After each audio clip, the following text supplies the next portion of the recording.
It was a novella written by Truman Capote, and we optioned the rights, took them into Paramount. So we started what is usually called in the entertainment industry development hell and started developing the screenplay. I love the screenplay, but I've loved a lot of screenplays that haven't made it. So I wasn't foolish enough to make that a part of my consideration for doing it or not. I would have done it if I had to crawl all the way up the Walk of Fame, you know. That was a big opportunity for me. Audrey was under contract to Paramount. We just thought she would be wonderful in it. Paramount didn't think she would play it because she was such a kind of sweet and proprietary kind of lady that they didn't think she would play a part where a woman gets $50 to go to the powder room. Certainly in her mind, and understandably so, it was a big jump from the Capote Holly Golightly to our film's Holly Golightly, and she just didn't know whether she could do that sort of thing. I thought she did a wonderful job. I liked it because she was very naive, and it was like playing against that character. And I think that's what it takes to play that part and get away with it, you know? Well, I just told her I thought she would be absolutely great, not to expect her to be the Holly Golightly of Truman's book. I don't even want to own anything until I can find a place where new things go together. I'm not sure where that is, but I know what it's like. It's like Tiffany's. You mean the jewelry store? That's right. I'm crazy about Tiffany's. Truman Capote originally visualized Marilyn Monroe in the part, and she probably would have been allowed to play the character as he had created her in the book, but they unfortunately wouldn't let Audrey do that. You kind of would have expected Marilyn, who, you know, was very sexy, she was kind of obvious for the part, and so we thought we could do better. And when Audrey said she would do it, even though Paramount didn't think she would, that's how we got her. I don't think that the majority of the audience in those days really ever thought of Audrey Hepburn as a hooker, as a call girl. I bet you they didn't even, when it was over with, they didn't even know. So $50 for the powder room? So she was an escort lady. I found myself wishing that she could have done the part as written. People didn't know how earthy and how true to life Audrey was, how aware she was of whatever went on in the world. But she took something which was one way and turned it completely into something else, up to the point that people forget what the film is really about. She was scared and happy and funny and delightful and spunky and emotional and solid. Audrey Hepburn was a gift from God. I mean, she just was the loveliest, most gracious, darling, darling lady. And I think it's a film that she's become so identified with, it's become a classic. When you talk of Audrey Hepburn, the first thing you think of is Breakfast at Tiffany's. The first day of the film, we were shooting the first scene in the movie, which is when the taxi cab pulls up to the curb in front of Tiffany's at 57th and 5th Avenue. Came the time to shoot, and it was as though God said, well, I'm going to give you a break now, but for the rest of your career, you're just going to have to live off of this one. And nobody appeared. No cars, no people. It was suddenly deserted with the sweep of his hand, you know. C.B. DeMille wiped out the whole traffic situation, and we had our shot. It's all right. Really it is. We're friends, that's all.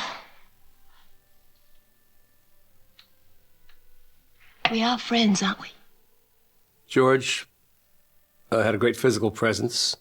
I think it worked well for the two, because he still had a lot of that innocence that I think made it attractive to her. We liked each other as human beings. He admired me greatly, I found out, as a director, and what I did in that film. And I didn't want him in the movie. If you would ask me, and I hope you don't, that, would I cast him now? I doubt I would. He just didn't have whatever it was that I wanted. He wasn't my cup of tea, and yet I loved him. We had a great time. Well, I want to tell you, I'd worked with him at the Actors Studio, and we'd gotten along superbly. I really loved him. I mean, he was divine to me and flirted with me, and it was so good, And I was so thrilled to be doing this film with him. Well, he had been spoiled, and he wanted things as he wanted them. And I had dominated him a lot more in the script. And he didn't want to be seen in that condition. I'll tell you what, Paul. I am a very stylish girl. What are you doing? Writing a check. Don't look so bewildered. Surely you've noticed me writing checks before. You're entitled to a vacation with pay. We wanted somebody who was no nonsense, who could play that kind of, strong, subterranean sexual role, which is what she does. And I don't recall we ever had any problem getting her to play the part because she was a fan of Audrey's, and it was a very good role. You're Holly's father? Her name ain't Holly. She was Lula Mae Barnes. Was till she married me. I'm her husband, Doc Golightly. What can you say about Buddy? Buddy is Buddy. He's an old vaudeville hoofer. It was a brilliant bit of casting. I don't know whether Buddy Ebsen was Blake's idea or whether it was the casting director's idea, but, I remember he came and read the scene that they play on the part. We just heard, 5 lines, and we all knew that was right. Mr. Golightly, once again, I must protest. If you don't stop with that phonograph right this minute, I'm going to go to the police department. Yeah, well, that's more better. In spite of the fact that Blake was a very good friend of Mickey Rooney's, I don't think you would ever have cast Mickey Rooney to play a Japanese person. You'd have had a real Japanese actor, and I don't mind saying that at one point I wanted to replace him. I didn't really think it out, and I'm not sure I would have changed my mind anyway. And certainly at that time when I did it, nobody criticized it. I thought it was perfectly okay. Looking back, I wish I had never done it. Not my favorite part. Though I do, as I say, I think Mickey's a wonderful, wonderful actor. I would give anything to be able to recast it. But it's there, and onward and upward. So, my darling Fred, I have tonight made a very serious decision. And what is that? No longer will I play the field. Congratulations. The field stinks, both economically and socially. Audrey and I specifically never had a disagreement that I can remember. People would advise Audrey, and we would rehearse one night, and she'd come back the next day and do something totally different. And I finally took her aside and said, hey, there's only one director. He may not be the best, but that's what you got. And you either go along with what we agree on together, or you got to get another director. And that it changed right then. And she relied on me from that moment on. It was easy to spot what she was doing. And she was some kind of spectacular lady. You drink? Yeah. I'll buy a drink. Okay. George Axelrod wrote the brilliant script, but the cocktail party was pure Blake Edwards. He called me one day and he said, I'm going over to the set because I'm going to do this crazy party sequence, and I'm just going to play around and see what I can use. The script itself didn't delineate that much in terms of party shenanigans. And that meant that I was going to have to invent it. But we just walked around seeing what kind of crazy madness we could create. They had the one thing where he was on the floor crawling to get the telephone that was ringing that was in a suitcase, things like that. Actually, in the party sequence, a lot of it was choreographed, I think, as they went along. And I ordered up champagne, and we had a party. And I told him that. I got him around, and I said, now you're going to help me out. See if you can come up with stuff. and knowing actors, and everybody was going to come up with something at that point, and did. And out of that, I selected a lot of stuff that led me into a lot of stuff that I thought was fun and creative. I remember that he would walk by me and he'd say, what am I going to do with you? And about the second or third day, he comes by and he said, I know. He said, you're always laughing, so I'm going to put you in front of a mirror and you can laugh your head off. Then he dreamed up a crazy thing with another actor, and he said, why don't you two, I'm going to do a big close-up, and you two be arguing. And he didn't tell us what about. And in the middle of our argument, he pulls up the patch and didn't need it. So it was just kind of a crazy moment. And then, 2 or 3 days later, he said, you know, by now, I think she might have a crying jag. I said, yeah. And he said, okay, go for it.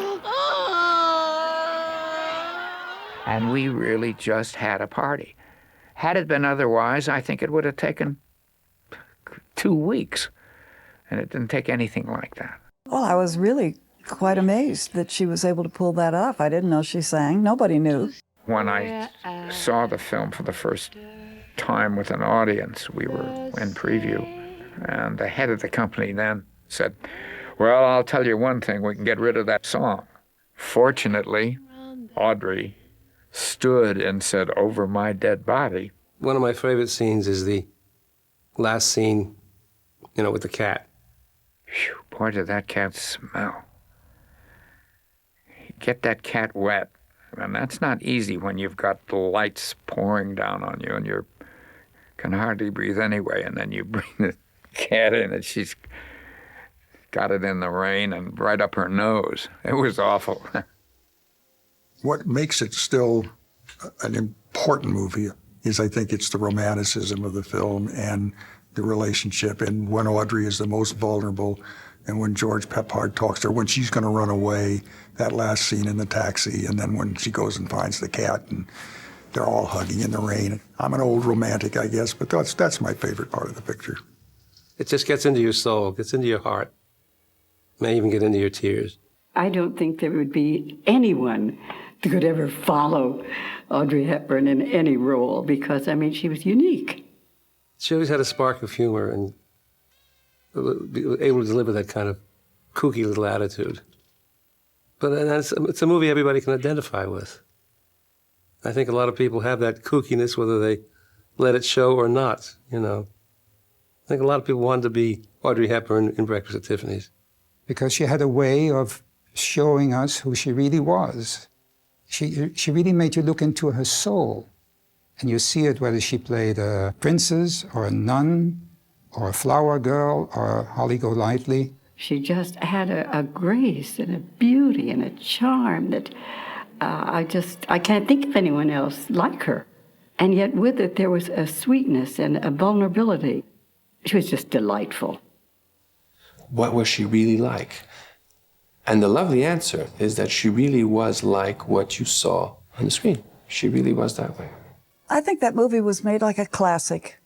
I really think that everything Blake does becomes a classic.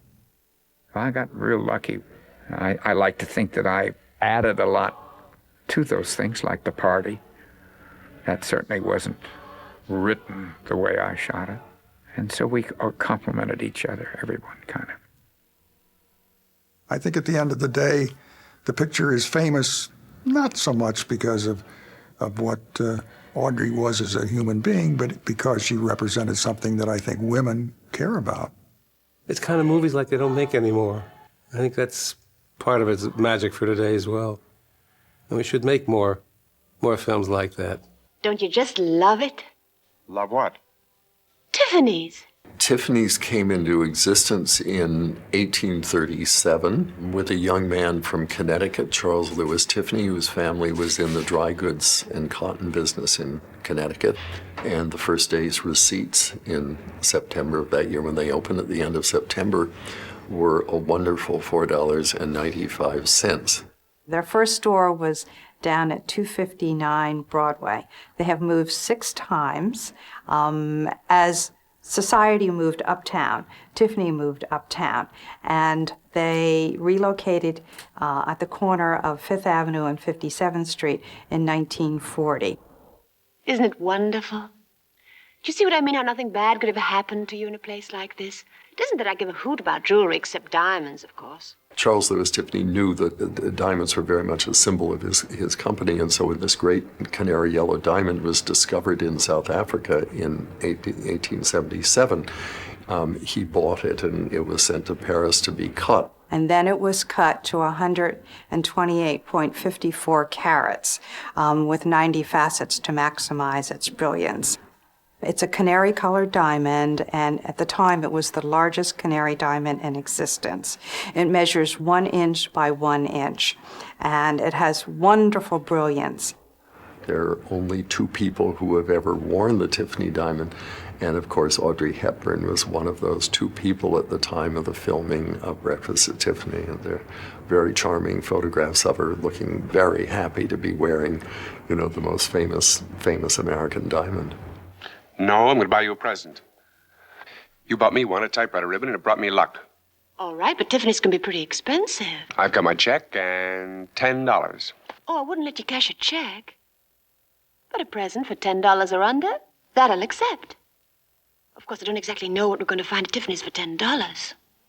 The Tiffany setting has become the traditional setting for engagement rings because it does maximize the brilliance of the stone. You can see into the stone from underneath. It holds the stone away from the setting, and it makes it to me, it makes it more beautiful. Now it's the standard setting for a diamond, the 6-prong setting, but that was devised by Mr. Tiffany and his gemologists in 1887 and presented to the world. Before that, diamonds were set in what were called crown settings, which set them rather low and very little light got into them.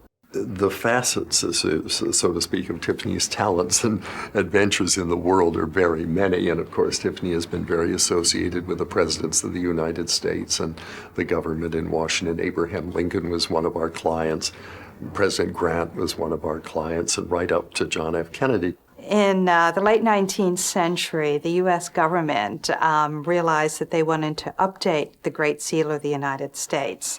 And James Whitehouse, who was an engraver for Tiffany's, redesigned the Great Seal of the United States. Do you think Tiffany's would really engrave it for us? I mean, you don't think they would feel it was beneath them or anything like that? Well, it is rather unusual, madam. But I think you'll find that Tiffany's is very understanding. If you will tell me what initials you would like, I think we could have something ready for you in the morning. Didn't I tell you this was a lovely place? Everyone thinks of Tiffany as an American institution and very much their Tiffany and Company, that it's not my Tiffany, it's not our Tiffany and Company. No, it's the American people's institution. It's their Tiffany and Company. And because it has had its hand in so many of the events of the United States and still does today.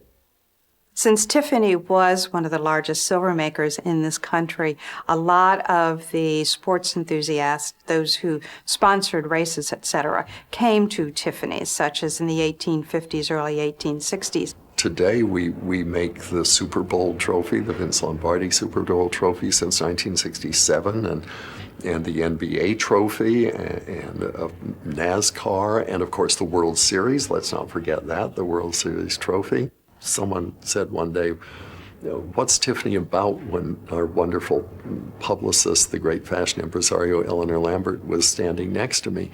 And she said, it's fun to dream. That's what it's about. It's fun to dream. It's romantic to dream. That's what Tiffany is about.